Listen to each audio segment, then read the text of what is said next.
Start हो गया। 1962 में जब मैं 118 नंबर साउथ एवेन्यू में रह रहा था, उस समय मैं नेहरू से मुलाकात करने के लिए गया, तो उन्होंने कहा कि मैं आपके संक्षिप्तम बालकांडम के बारे में देख चुका हूँ, आपकी कविताएं भी मैंने रेडियो में सुनी हैं। बनारसिया चतुर्वेदी हमारे जो चाचा जी थे, उनके साथ में गया था, तो वो बनारसिया चतुर्वेदी को गुरु मानते थे। तब उन्होंने ये कहा कि अब चाचा जी को नहीं, अब आप कभी भी चाहें आप आ सकते हैं और आइए, आपसे मुझे बड़ी प्रसन्नता हुई कि आप इतनी अच्छी कविताएं करते हैं। तो उस समय बोलो ये है अपना देश, मेरी कविता थी, लंबी कविता थी, तो मैंने लिखा था बोलो ये है अपना देश। तो रामकृष्ण भगवान बुद्ध ने जीवन सत्य प्रकाश दिया, ब्रह्म भारत की धरती से जड़ता का अवकाश दिया, इन्हीं महारथियों ने मन से चाहा और उठाया देश, बोलो ये है अपना देश। तो वो लंबी कविता की अंतिम लाइन थी, हम भारत की ही सांसें हैं, भारत देश हमारा देश, बोलो ये है अपना देश। तो ये कविता उन्होंने कहा कि मुझे बड़ी पसंद आई, तो मैं उस समय ये कविता कि तो मैं चला आया, और उसके 3-4 दिन बाद उनका भाषण हुआ विठल भाई पटेल हाउस में, और उन्होंने कहा कि जब तक हिंदी वाले तैयार नहीं होते हैं तब तक राजभाषा राष्ट्रभाषा हिंदी नहीं होगी। तो मैंने जब ये सुना तो मेरे रोंगटे खड़े हो गए। मैंने कहा ये तो बहुत गलत काम होगा, अगर ये तो कभी भी हिंदी वाले नहीं चाहेंगे कि हिंदी राजभाषा हो।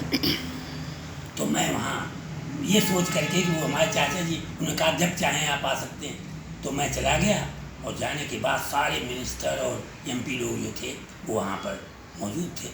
तो मैं बालपन में उनसे एकदम क्रोधित होकर के नेहरू से कहने लगा कि मैंने आपका भाषण सुना, और उस भाषण सुनने के बाद मुझे बड़ी निराशा हुई कि आपने ये कहा कि जब तक हिंदी वाले तैयार नहीं होंगे तब तक हम राजभाषा नहीं। तो उन्होंने जब ये कहा तो मैंने कहा कि ये मुझे बहुत ही मुझे लगा कि ये देश पतन के गर्त में आप लेके जा रहे हैं। आपको राजभाषा हिंदी उसी दिन बना देनी चाहिए थे जिस दिन देश स्वतंत्र हुआ था। लेकिन आपने बहुत गलत कदम उठाया, और अब जब चूँकि 15 साल का आपने समय दिया, अब 3 साल भी बाकी हैं, अभी आप कह रहे हैं कि ये नहीं होगा। मैं कहता हूँ आज भी अगर आप चाहें तो हिंदी प्रदेशों के अध्यापकों अध्यापिकाओं को आप हिंदी यहाँ लाएं और यहाँ के अध्यापकों को वहाँ लेके जाएं, तो आज भी ये सब इस थोड़े समय में भी हिंदी का प्रचार प्रसार हो सकता है। यदि आप चाहें, आप तो प्रधानमंत्री हैं, आप कर सकते हैं। जब मैं ये भावावेश में बोल रहा था, नेहरू एकदम क्रोधित हो गए, और उन्होंने कहा कि आप जो कह रहे हैं, आप विद्यार्थी हैं, मैं आपसे पूछना चाहता हूँ कि आप यहाँ हमारे जो हिंदी भाषी हैं वो हिंदी भाषाओं की भाषा क्यों नहीं सीखते, दक्षिण भारतीय भाषाएं क्यों नहीं सीखते। तो मैंने कहा कि ये तो वहाँ पर सुविधा नहीं है, अगर सुविधा हो तो सीखेंगे।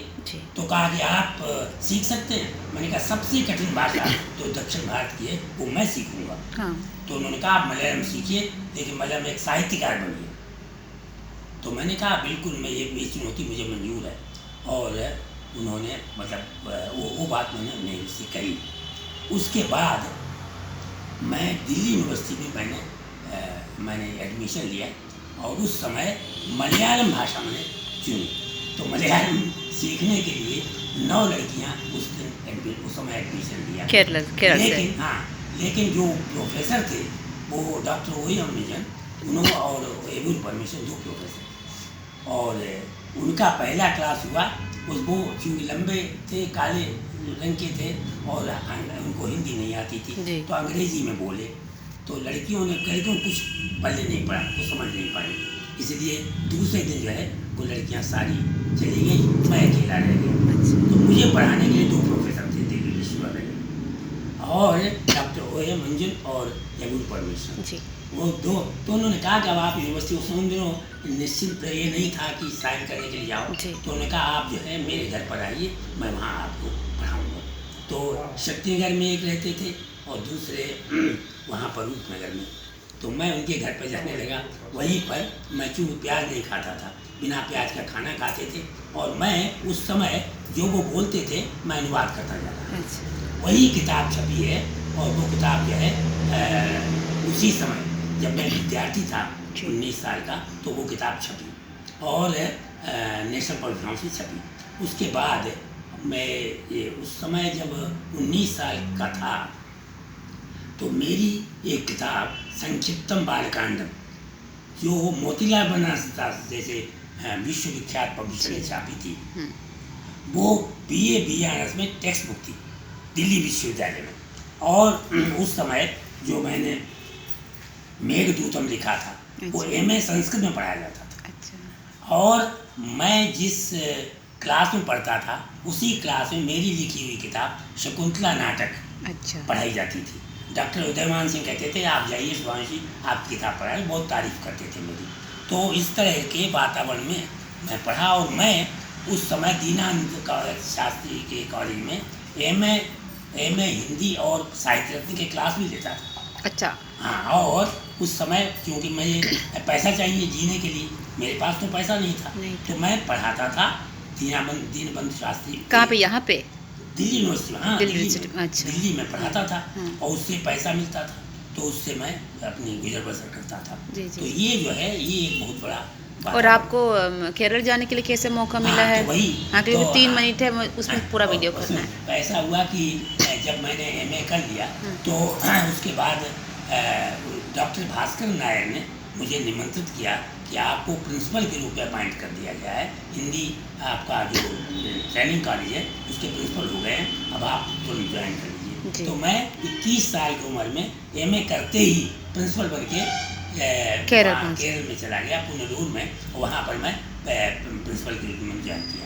और लेकिन चूँकि मुझे एक पहाड़ी के ऊपर था, और मैं डर रहा था कि मैं गिर ना जाऊँ, तो मैं 10 दिन तो मैंने किसी तरह से पढ़ाया, और उसके बाद मैंने वहाँ से रिजाइन किया, पैसा नहीं लिया। उसके बाद मुझे डायरेक्टर बना दिया हिंदी प्रचार सभा, हैदराबाद में प्रचार सभा का। मैं वहाँ 1 महीने रह करके, और मैंने पूरे केरल में सब जगह भाषण दिया हिंदी। उसके बाद जो है फिर मैं हिंदी प्रचार सभा में रहा, वहाँ पर लेक्चरर के रूप में काम किया, दक्षिणी भारत हिंदी प्रचार सभा में। दक्षिण भारत हिंदी प्रचार सभा। अच्छा, मैं वहीं से पंडित तक पढ़ी हूँ। अच्छा। हाँ। दक्षिण हिंदी प्रचार सभा में जो मैं सब भाषण दिए, 372 भाषण मैंने दिए हिंदी प्रचार सभा, वो मुझे कार्ड मिले जाते थे, मैं भाषण देता। उसके बाद डायरेक्टर जब मैं हैदराबाद में प्रचार सभा का बन गया, तो वहाँ पे उनकी सभाओं में मैंने बहुत भारी भाषण दिए। तो वो जो है वो वातावरण था 1964। 1964 में मैं वहाँ पर प्रिंसिपल होके गया, और उसके बाद मैं सब जगह घूमता घामता, अंत में लेक्चर केरल कॉलेज में मैं वैकेंसी थी, मैं वहाँ लेक्चर बन गया, और तब 1965 11 जनवरी को मैंने वो ज्वाइन किया। वहीं मैं प्रिंसिपल के रूप में